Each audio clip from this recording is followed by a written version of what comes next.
आ गई। अरे कब से प्यास लगी थी, वो तो शुक्र है कि तुम पानी लेकर आ गई। अरे रे रे, नहीं तो लगता था कि आज मुझे प्यास से ही मरना पड़ेगा। पता नहीं ये हमारे गांव में हो क्या गया है। यहाँ ना तो कुएं का पानी सही रहा और ना तालाब का। अरे वो तो तुम हो जिसकी वजह से हम लोगों को पीने का पानी सही से मिल पा रहा है, नहीं तो प्यासे मर जाए हम तो। सेठ जी चिंता मत करिए, मैं पानी भरकर आप लोगों को देती हूँ और इसी से मेरे घर में 2 रुपए आते हैं, जिनसे मैं अपनी बूढ़ी माँ का इलाज भी कराती हूँ, जिससे हम दोनों का घर चलता है। आपका भी काम हो जाता है और मेरा भी। मैं अब चलती हूँ, मुझे और भी लोगों को पानी भरकर देना है। दिया वहाँ से चली जाती है। तभी सेठ परेशान हो जाता है। हाँ बेचारी, सुबह से लेकर शाम तक पूरे गांव वालों को पानी भर भर के देती है। बताओ भला कितनी तकलीफ में है, और ऊपर से 2-4 रुपए में अपनी बूढ़ी माँ का इलाज करती है। सच में बहुत तकलीफ में है बेचारी। काश इतना संघर्ष ईश्वर किसी की जिंदगी में ना दे। हाँ। सेठ परेशान हो जाता है। वहीं दिया रहस्यमयी मुस्कान के साथ आगे बढ़ जाती है। चलो, पूरे गांव वालों का मैंने विश्वास तो जीत ही लिया है। अब मैंने जो सोचा है वह मैं पूरा करके ही रहूंगी। दिया मुस्कुराते हुए तालाब की तरफ बढ़ जाती है और वो पानी लेकर वापस गांव की तरफ आ ही रही होती है कि तभी एक भिखारी रास्ते में मिल जाता है। पानी, प्यास लगी है, कोई पानी दे दो। पानी, थोड़ा सा पानी पिला दो। हाँ हाँ क्यों नहीं, मैं तो पनिहारन हूँ, प्यासे को पानी जरूर पिलाती हूँ। रुक जाइए, मैं अभी आपको पानी पिलाती हूँ। फिर दिया भिखारी को पानी पिलाने लगती है। अरे ये पानी तो कुछ अजीब सा लग रहा है। मैंने ऐसा पानी तो अपने जीवन में कभी नहीं पिया था।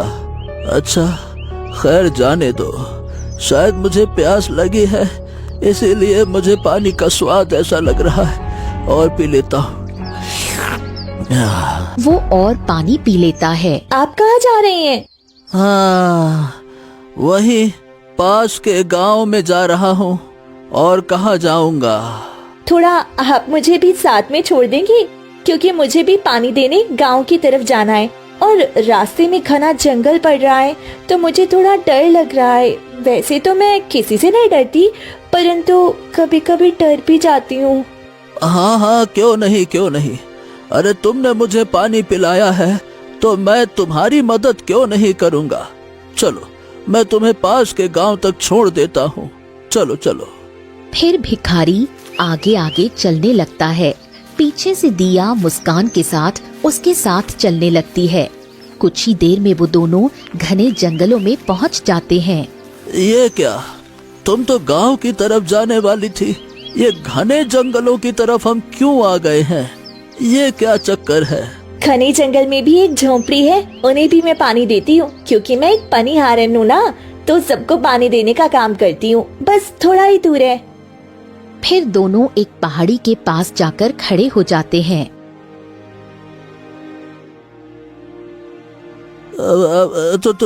तुम यहाँ क्यों आई हो? यहाँ पहाड़ी के पास तो कोई नहीं दिख रहा है। क्योंकि यहाँ कोई है ही नहीं, तो दिखेगा कौन? दिया भिखारी को पहाड़ी के अंदर बने एक विचित्र द्वार में धक्का दे देती है और बाहर से दरवाजा बंद कर देती है। अरे अरे ये तुम क्या कर रही हो? मुझे बाहर निकालो, दरवाजा खोलो। अरे तुम ये क्या कर रही हो? दरवाजा खोलो, बाहर निकालो मुझको, बाहर निकालो।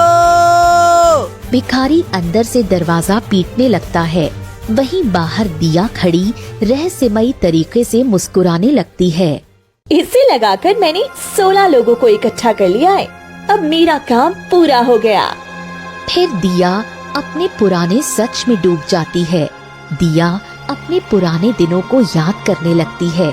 तभी अचानक उसकी आंखों के सामने एक दृश्य घूमने लगता है। रामपुर गांव में एक बहुत बड़ा ठाकुर परिवार रहता था। उस परिवार की 2 बेटियां थीं, दिया और वाणी। दिया बेहद खूबसूरत थी, लेकिन उसे एक पास के गांव के लड़के से प्रेम हो गया था। एक दिन वो अपने पिता ठाकुर के पास जाकर अपनी बात रखने का फैसला करती है। क्या हो गया बेटी? तुम आज बड़ी परेशान दिख रही हो, क्या बात है? पिताजी, मैं एक लड़के से प्रेम करती हूँ और मैं उससे ही विवाह करना चाहती हूँ। ओहो, ये तुम कैसी बातें कर रही हो दिया? अरे तुम नहीं जानती क्या, हम ठाकुर परिवार हैं। हमारे गांव में हमारी बहुत इज्जत है।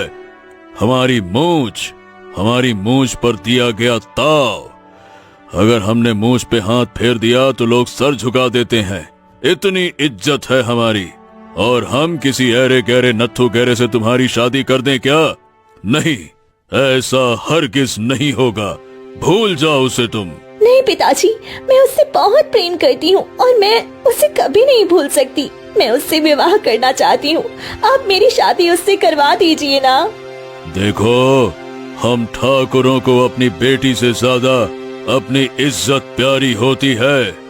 अगर तुमने मेरी इज्जत पर दाग लगाने की कोशिश की तो बेटे, समय नहीं लगेगा तुम्हारी जान लेने में, लेकिन हम अपनी इज्जत पर दाग नहीं लगने देंगे। इसीलिए हम प्यार से समझा रहे हैं, चली जाओ यहाँ से, और आज के बाद उस लड़के से मिलने की कोशिश भी मत करना। हाँ। देखो पिताजी, मैं उसे कभी किसी कीमत पर भी भूल नहीं सकती। एक बार ये तो पूछ लो, वो कौन है? क्या पता वो आपको सच में पसंद आ जाए। आपकी सोच से भी बढ़कर निकल सकता है वो। बस, वो चाहे सोने का भी क्यों न हो, हम उससे तुम्हारा विवाह नहीं करेंगे, मतलब नहीं करेंगे। अपनी मर्जी से करूंगा तुम्हारा विवाह, देखभाल के करूंगा। जिंदगी के फैसले जज्बात में नहीं होते हैं, बहुत सारी चीजें देखनी पड़ती हैं तो विवाह होता है। मैं भी अपनी जिंदगी का फैसला कर चुकी हूँ। ये सुनकर ठाकुर समझ गया, दिया को समझाने का कोई फायदा नहीं है। उसने चिल्लाते हुए कहा, मंगरू, ये खड़े खड़े देख क्या रहा है? ले जाकर इसे कमरे में बंद कर दे, और ध्यान रहे कि ये भाग ना पाए। मैं जल्द ही इसका विवाह किसी अच्छे लड़के से कर दूंगा। ले जा इसको। फिर ठाकुर वहाँ से चला गया। दिया अपने कमरे में जाकर फूट फूट कर रोने लगी। नहीं पिताजी, आप मेरे प्रेम को नहीं समझ रहे। मैं पूरी साल भर से उससे प्रेम करती हूँ। उसके बिना मैं नहीं रह सकती। मैं तो विवाह उसी से करूँगी। दिया बहुत परेशान हो गई। आधी रात होते ही वो हवेली के पीछे के दरवाजे से भागने की कोशिश करती है। तभी उसकी छोटी बहन वाणी सामने आकर खड़ी हो जाती है। दीदी, ये तुम क्या कर रही हो? नहीं, तुम इस तरह घर छोड़कर नहीं भाग सकती। देखो बहन, तुम जानती हो कि मैं अपने प्रेमी से कितना प्रेम करती हूँ। उसके बिना मैं रह नहीं सकती। पिताजी हम दोनों का विवाह कभी नहीं कराएंगे, इसलिए मुझे यहाँ से जाना पड़ रहा है। नहीं दीदी, आप कैसी बातें कर रही हो? मैं आपसे बहुत प्रेम करती हूँ और आपके बिना नहीं रह सकती। अगर आप जा रही हो तो मुझे भी अपने साथ ले चलो। वैसे भी अगर तुम भाग गई तो पिताजी मेरी जिंदगी नर्क बना देंगे। मैं नहीं चाहती कि आपकी वजह से मेरी जिंदगी बर्बाद हो। ये तुम कैसी बातें कर रही हो? मैं तुमको अपने साथ कैसे ले जा सकती हूँ? दीदी, आपके जाने के बाद पिताजी मेरे साथ क्या करेंगे? दीदी, ईश्वर के लिए मुझ पर रहम करो और मुझे अपने साथ ले चलो। हाँ, तुम बात तो सही कह रही हो। मैं भी ये सोचकर बहुत परेशान हो रही थी, तुम्हारे बिना कैसे रहूंगी। तुम भी मुझसे बहुत प्रेम करती हो और मुझे पूरा यकीन है मेरा प्रेमी तुम्हें भी अपनी छोटी बहन मानेगा। वो बहुत ही अच्छा इंसान है। जी दीदी, मैं आपके साथ चलने के लिए तैयार हूँ। फिर वाणी और दिया दोनों आधी रात होते ही हवेली से भाग जाते हैं। घने जंगलों से होते हुए वो एक झोपड़ी में पहुंचते हैं और वहीं रुक जाते हैं। तभी अंदर से रमाकांत बाहर आता है।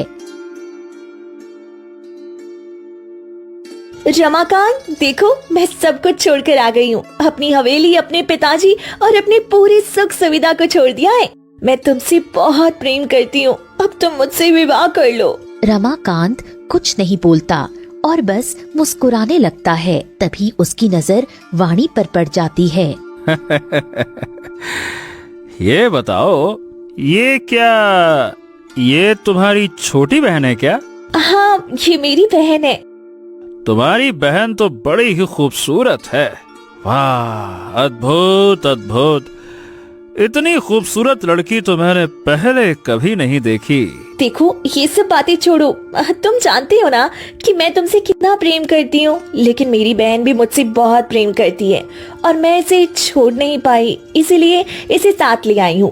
अब तुम जल्दी से मुझसे विवाह कर लो, फिर मैं अपनी बहन को भी इसी घर में रखूंगी। तुम इसे अपनी छोटी बहन मान लेना और हम तीनों साथ में अच्छा जीवन जिएंगे। दिया बातें कर ही रही होती है, वहीं रमाकांत वाणी को घूरकर देखने लगता है। ये क्या? मैं तुमसे बात कर रही हूँ और तुम मेरी बहन को क्यों देख रहे हो? अरे, तुम्हारी बहन खूबसूरत ही इतनी है कि मैं उससे नजर नहीं हटा पा रहा। मैंने कभी इतना ध्यान से नहीं देखा था। अब मैं तुम्हारी बहन से ही विवाह करूंगा। बड़ा की खूबसूरत है ये। ये तुम कैसी बातें कर रहे हो? हम दोनों इतना प्रेम करते हैं और तुम मेरी बहन से विवाह करोगे? नहीं, ऐसा नहीं हो सकता। तुम मुझसे ही विवाह करोगे, ये बहुत गलत है। ओहो, प्यार किया, दिमाग खराब कर दिया तुमने। देखो, पहले मुझे लगा कि तुम ही सबसे खूबसूरत हो, लेकिन तुम्हारी छोटी बहन ये तुमसे भी ज्यादा खूबसूरत है। इसीलिए मेरी पत्नी अब तुम्हारी छोटी बहन ही बनेगी। क्यों वाणी, क्या कहती हो? देखो, ये बहुत गलत है। मैं अपनी छोटी बहन को तुम्हें छूने भी नहीं दूंगी, इसलिए मेरी बहन से दूर रहो। ऐसे कैसे नहीं? अब तू ही अपनी बहन से मेरा विवाह कराएगी। अरे चल इधर आ। फिर रमाकांत जल्दी से वाणी को अपनी तरफ खींच लेता है और उसके गले पर चाकू रख देता है। अब जल्दी से हाँ बोल दे, वरना मैं तुम्हारी बहन को जान से मार दूंगा, क्योंकि मेरी पत्नी तो अब ये वाणी बनेगी। क्यों वाणी? दीदी, मुझे बचाओ। दीदी, मुझे इससे विवाह नहीं करना है। दीदी, मुझे बचा लो। मैं तुम्हारे भरोसे आई थी। दीदी, ईश्वर के लिए मुझे बचा लो। दीदी, ये तुम क्या कर रहे हो? छोड़ दो मेरी बहन को। मेरी बहन तुमसे विवाह नहीं करना चाहती। तुम ऐसा क्यों कर रहे हो उसके साथ? अरे ज्यादा हिल मत। बस। ये फालतू की नौटंकी मत कर। मैं कुछ भी नहीं सुनने वाला। मैंने कह दिया सो कह दिया। तुम लोगों को वाणी के लिए हाँ करना पड़ेगा, मतलब पड़ेगा। मेरी तो मति मारी गई थी। मैं तुम्हारे प्यार में अंधी होकर मीलों का सफर करके आई हूँ। वापस जाने में मुझे कई दिन लग जाएंगे, और वैसे भी अगर मैं बिना बहन के गई तो पिताजी मुझे मार कर फेंक देंगे। ऐसा मत करो, कुछ तो रहम करो मुझ पर। उसके लिए मेरे पास एक उपाय है ना, इतना क्यों सोचती है तू? सुन, मैं तेरे लिए रहने का इंतजाम कर दूंगा, लेकिन तुम्हें मेरे लिए एक काम करना होगा। ऐसा क्या काम होगा? देखो, मैं तुम्हें एक ऐसी औषधि दूंगा जिससे तुम्हें इस गांव के सारे कुएं और तालाब का पानी गंदा करना होगा। उसके बाद मैं तुम्हें एक पानी का स्रोत बताऊंगा। वहाँ से तुम सभी गांव वालों को पानी पिलाना, और उसके बाद मेरा मकसद पूरा होगा। मैं भला ऐसा क्यों करूं? मैं नहीं करूंगी। अगर पूरे गांव का पानी गंदा कर दूंगी तो गांव वाले पानी कहाँ से पिएंगे? और तुम आखिर ऐसा क्यों करना चाहते हो? अरे देख, मैं जितना कह रहा हूँ उतना कर, फालतू की बात मत कर, समझी? जब सबको दूर से पानी लाना पड़ेगा तो वो लोग परेशान हो जाएंगे। फिर पनिहारन का काम तुम करोगी। ये तुम कैसी बातें कर रहे हो? मैं एक ठाकुर की बेटी हूँ।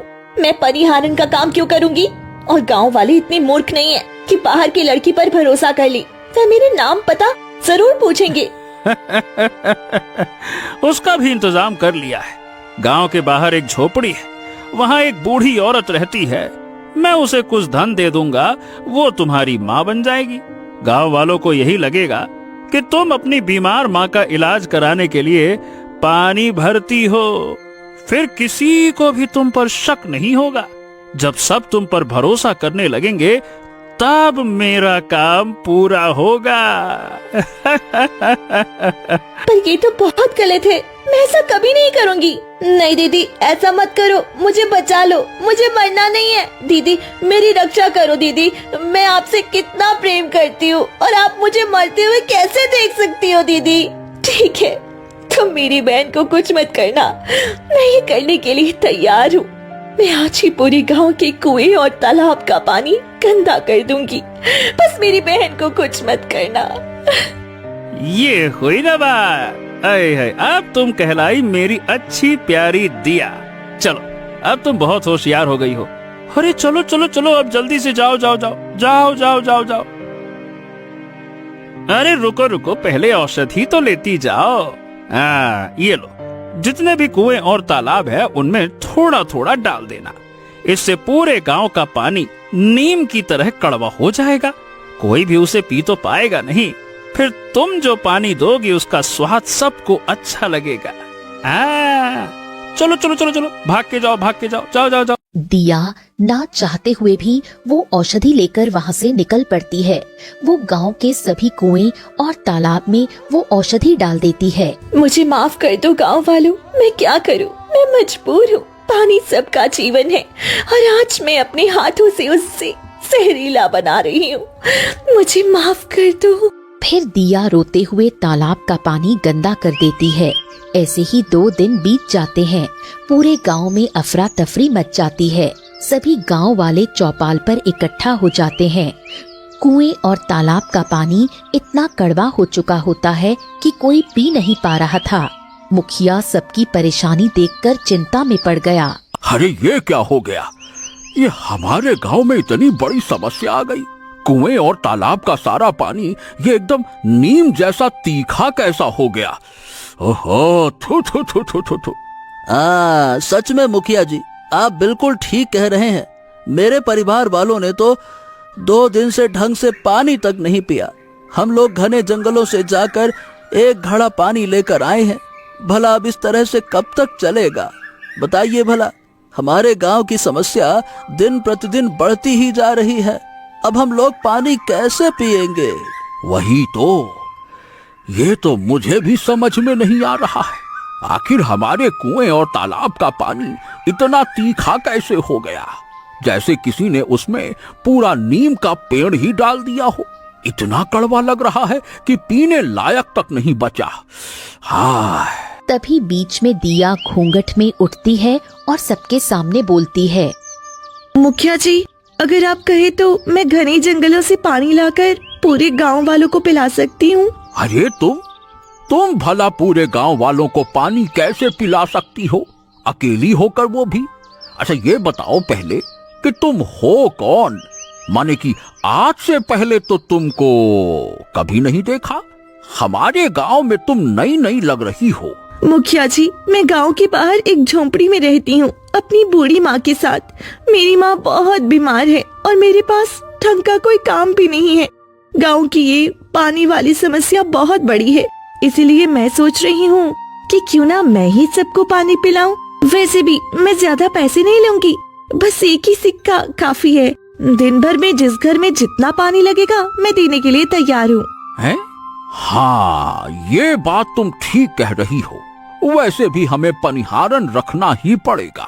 कोई भी आदमी घर का काम छोड़कर इतना दूर से पानी लाने तो नहीं जा सकता। अच्छा ठीक है, चलो, अगर तुम एक सिक्के में गांव वालों को पानी पिला सकती हो तो हम सब तुम्हारे हाथों से ही पानी पिएंगे। लेकिन ये बताओ कि तुम अपना चेहरा क्यों ढक के रखती हो? जरा चेहरा तो दिखाओ। जी, क्योंकि मेरी माँ कहा करती है कि किसी भी लड़की को अपना चेहरा किसी को नहीं दिखाना चाहिए, इसीलिए मैं अपना चेहरा किसी को नहीं दिखाना चाहती। अच्छा चलो चलो, ठीक है ठीक है। तुम्हारी माँ ने तुम्हें वाकई में बहुत अच्छे संस्कार दिए हैं। ठीक है, तो आज से हमारे गांव के जितने भी घर हैं, सबको पानी तुम ही दोगी।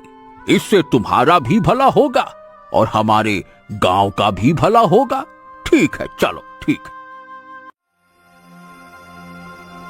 इतने समय से मैं पूरे गांव वालों को पानी पिला रही हूँ और सबको अपना आदी बना लिया है। अब मुझे जल्दी से आगे का सोचना होगा कि मुझे क्या करना है, वरना सब कुछ बर्बाद हो जाएगा। इतना कहकर दिया बहुत परेशान होकर रमाकांत के पास जाती है।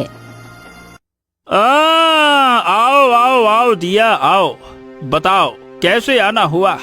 क्या तुमने वो काम कर दिया जो मैंने कहा था? हाँ, तुमने मुझे जो कहा था मैंने तुम्हारे सारे काम पूरे कर दिए हैं।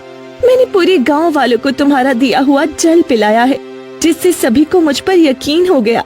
और मैंने अपनी बुद्धि से उन लोगों को पहाड़ी वाले द्वार में सबको बंद कर दिया है। अब तो मेरी बहन को छोड़ दो और हमें यहाँ से जाने दो। अचानक रमाकांत जोर जोर से हंसने लगा।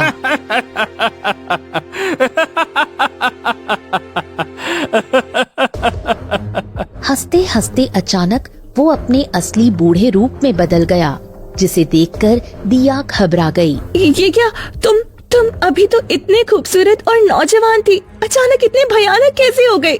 ऐसा लग रहा है जैसे तुम अब 95 साल के बुढ़े हो। ये सब कैसे हो गया?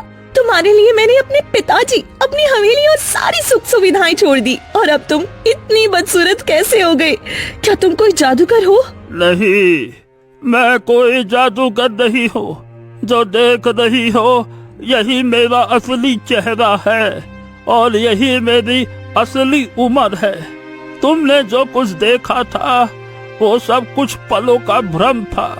मेरा असली रूप यही है जो अब तुम अपनी आंखों के सामने देख रही हो। ये सब तुम क्या कह रहे हो? मुझे कुछ भी समझ नहीं आ रहा।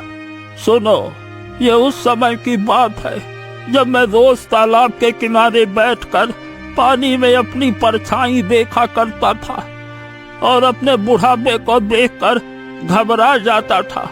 मुझे अपनी जवानी के दिन बहुत याद आते थे। तभी एक पवित्र शक्ति वहां से गुजरी। उसने मेरी परेशानी समझी और कहा कि मैं कुछ क्षणों के लिए अपनी सुंदरता वापस पा सकता हूँ। उसके वचन से जब भी मैं तालाब के किनारे जाता और अपनी सुंदरता को याद करता, मैं अचानक से बहुत खूबसूरत बन जाता था, लेकिन कुछ समय के लिए ही। तभी तुमने मुझे देखा और मुझसे प्रेम करने लगी। बाद में तुम्हारी बहन ने भी मुझे देखा, वो भी मुझसे प्रेम करने लगी। तभी पीछे से वाणी आ गई। दीदी, ये जो कह रही है वह बिल्कुल सच है।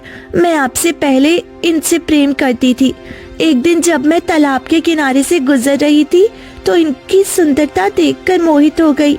मैंने कई बार इनसे प्रेम भरी बातें की, लेकिन जब मुझे पता चला कि ये असल में बूढ़े हैं और मैंने इनका असली रूप देख लिया तो मैं इन्हें छोड़कर चली गई। फिर भी इनकी याद मुझे बहुत सताती रही। मैं इनके बिना नहीं रह पाई, इसलिए मैं वापस आई और कहा कि मैं इनके बिना नहीं रह सकती। चाहे आप जैसे भी हो, मेरा प्यार नहीं बदला और मैं आपके साथ जिंदगी बिताना चाहती हूँ।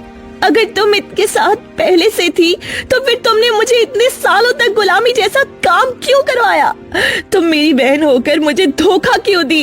तुम तो मुझसे बहुत प्रेम करती थी ना? हाँ दीदी, मैं आपसे प्रेम करती हूँ, लेकिन अपने प्यार के लिए मैं आपको कुर्बान करने को भी तैयार थी। तुमने मेरे साथ बहुत गलत किया। तुम दोनों ने मेरे साथ बहुत बुरा किया है। दीदी, हर रिश्ते की एक कीमत होती है और मैंने आपसे वह कीमत ले ली। वैसे भी एक बहन होकर आप मेरे लिए इतना तो कर ही सकती थी। तुम दोनों ने मेरे प्रेम और मेरी भावनाओं के साथ खिलवाड़ किया है। मैं तुम्हें कभी माफ नहीं करूंगी। लेकिन जब तुम दोनों एक दूसरे से इतना प्रेम करते हो तो मुझे क्यों फंसाया? गांव वालों को पहाड़ी द्वार में क्यों बंद करवाया और उन्हें वे जल क्यों पिलाया, जिससे वे मुझ पे भरोसा करने लगे और मेरे कहने पर पहाड़ तक आ गए? देखो, मैं कुछ समय के लिए सुंदर बन जाया करता था, लेकिन मुझे हमेशा के लिए सुंदर और जवान रहना था। इसीलिए मैं एक बड़े पुस्तकालय में गया और वहाँ एक मुझे प्राचीन किताब मिली जिसमें लिखा था कि अगर कोई हमेशा के लिए सुंदर और जवान होना चाहता है तो उसे नीलगिरी की पहाड़ियों से निकलने वाले जादुई जल को गांव वालों को पिलाकर उन्हें पहाड़ी के द्वार में बंद करना होगा और उन पर मंत्र पढ़ना होगा। उस जल में उस जल में अघोरियों की साधना की शक्ति है। जब मैं मंत्र पढ़ूंगा ना तो उन सब की सुंदरता मुझ में आ जाएगी और वो सब मर जाएंगे।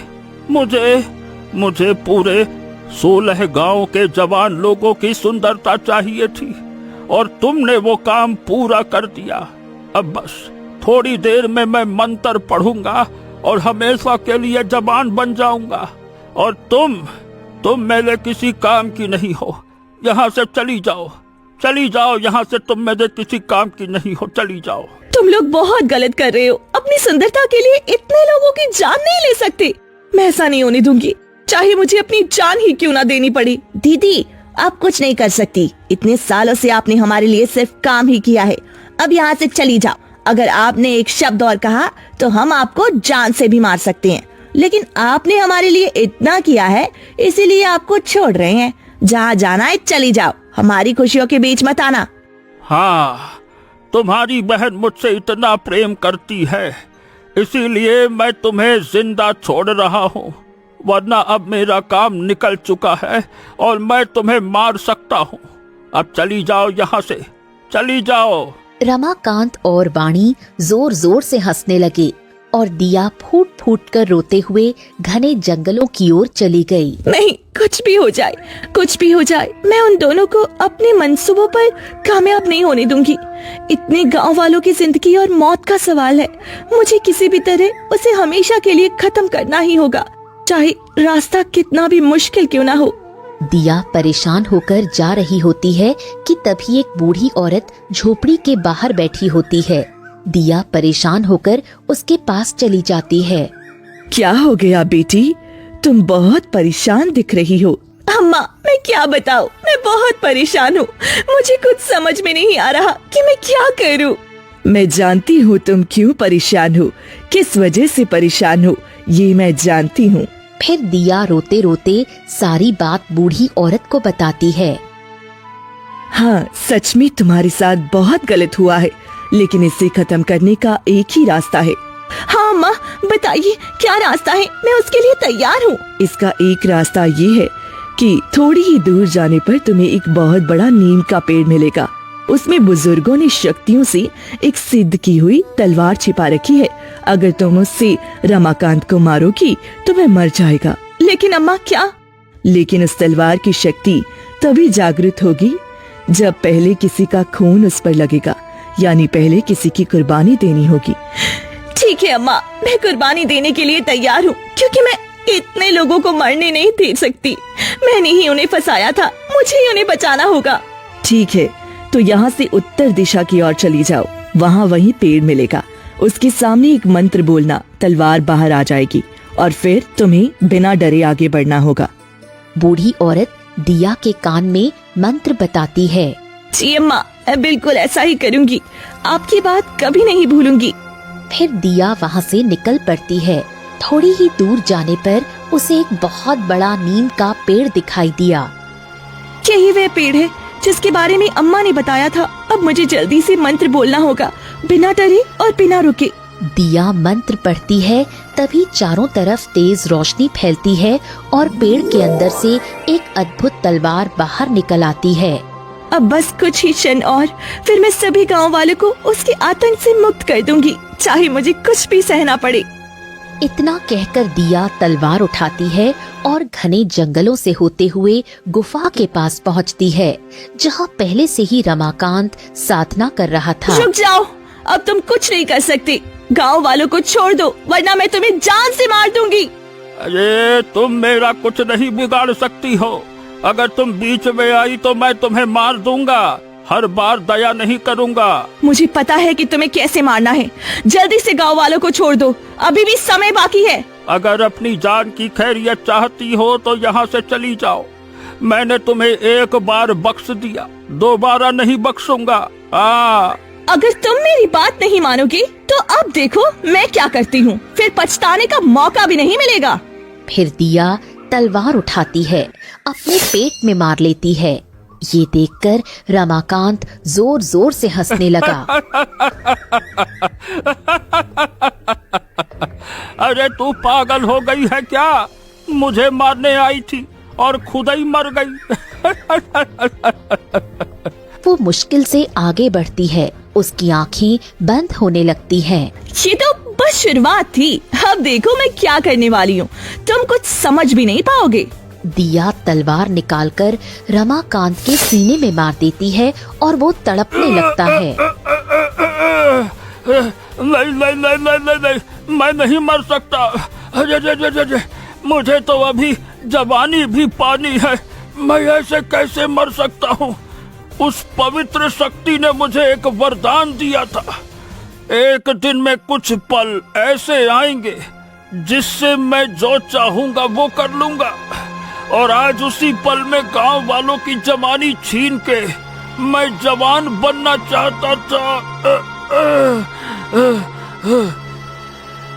और इस पवित्र शक्ति का तुमने गलत इस्तेमाल किया। उसी पवित्र शक्ति से मैंने मदद ली है। ये तलवार उन्हीं की शक्ति से बनी है। बस इसकी शक्ति जागृत करने के लिए मुझे अपनी कुर्बानी देनी थी और मैं दे चुकी हूँ। अब तुम भी नहीं बचोगे। रमाकांत चीखने चिल्लाने लगता है और कुछ ही पलों में जलकर राख हो जाता है। तभी पीछे से वाणी भागते हुए आती है। दीदी दीदी, ये आपने क्या किया? नहीं, आप ऐसा नहीं कर सकती थी। आपने मेरे प्रेमी को क्यों जान से मार दिया? तुम और मैं दोनों बहुत गलत करने जा रहे थे। तुम इतने लोगों की जान लेने की कोशिश कर रहे थे, इसीलिए मैंने अपनी कुर्बानी देकर उसे भी जिंदा नहीं छोड़ा। अब भी वक्त है बहन, तुम सुधर जाओ और वापस पिताजी के पास चली जाओ। पता नहीं पिताजी का क्या हाल होगा, वे हमें कितना याद करते होंगे। मैं उनके सामने नहीं जा सकती, तुम तो जा सकती हो, उनको तुम्हारी सच्चाई नहीं पता। उसी समय दिया अपनी आखिरी सांसें गिनने लगी और उसने वहीं दम तोड़ दिया। दिया के मरते ही सभी गांव वाले पहाड़ द्वार से बाहर निकल आते हैं। भिखारी बाहर आते ही दिया को मरा हुआ देखकर कहता है, हाँ, इसने हमारे साथ बहुत गलत किया था। हम लोगों को इतने दिनों तक अंधेरी पहाड़ी में कैद रखा। अगर ये जिंदा होती तो मैं इसे अपने हाथों से मार देता। तभी पीछे से बूढ़ी औरत आती है। नहीं नहीं, इसने कुछ गलत नहीं किया। वह सिर्फ अपने बहन के प्रेमी के कहने पर ऐसा कर रही थी। उसने अपने लोगों की जान बचाने के लिए अपनी जान की कुर्बानी दे दी। आज उसने अपनी जान देकर आप सबको आजाद किया है। ये सुनते ही सभी गांव वालों की आंखों में आंसू आ जाते हैं। ओ, माने कि ये पानी की समस्या भी इन्हीं लोगों की चाल थी ना। मैंने तो बस पानी पिया था दिया से लेके, फिर उसकी बातों में यहाँ आकर फंस गया। हाँ, इन्हीं लोगों की चाल थी। इन्होंने तालाबों में ऐसी औषधि डाल दी थी जिससे पानी नीम जैसा कड़वा हो गया था, लेकिन इसका इलाज भी है। ये ले, जाकर अपने तालाब और कुआं में डाल दो, फिर पानी पहले जैसा साफ और पीने लायक हो जाएगा। ये औषधि मुझे दिया ने मरने से पहले दी थी। हाँ, चलिए आपका बहुत बहुत धन्यवाद। आपकी वजह से हम सब सुरक्षित बचे और हमारी पानी की समस्या भी दूर हो जाएगी। धन्यवाद धन्यवाद धन्यवाद। इतना कहकर सभी गांव वाले वहां से चले जाते हैं। अब मैं कहाँ जाऊँ? मेरी तो दुनिया ही उजड़ गई। 2 नाव में सवार हुई थी, एक से भी किनारा ना मिला। वो बेबस होकर वहीं बैठ जाती है, जैसे खोने के लिए उसके पास कुछ न हो।